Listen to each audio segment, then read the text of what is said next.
मम नाम स्नेहश्री। मम नाम सुदर्शना। संस्कृतस्य सेवनं संस्कृताय जीवनं लोकहितसमृद्धये भवतु तनुसमर्पणम्।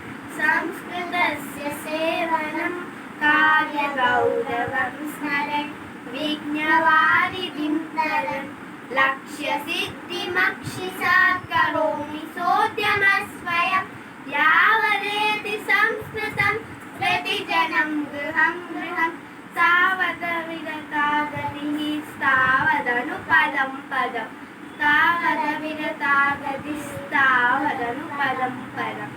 संस्कृतस्य सेवनं संस्कृताय जीवनं लोकहितसमृद्धये भवतु तनुसमर्पणम्।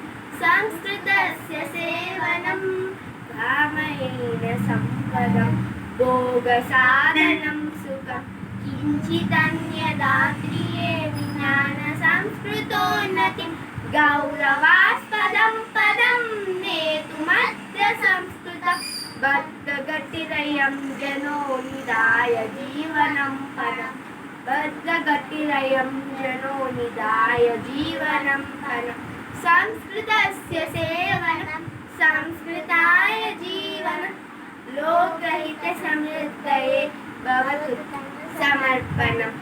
संस्कृतस्य सेवनं भाषिता च वागीयं भाषितात् भवेत् ध्रुवं भाष्यमानतां समेत्य राजतां पुनः शिरः भरतभूमिभूषणं सर्ववाग्विभूषणं संस्कृतिप्रवाहकं संस्कृतं विराजत संस्कृतिप्रवाहकं संस्कृतं विराजत। संस्कृतस्य सेवनं संस्कृताय जीवनं लोकहितसमृद्धये भवतु तनुसमर्पणम्। संस्कृतस्य सेवनं संस्कृतस्य सेवनं संस्कृतस्य सेवनं। धन्यवादः।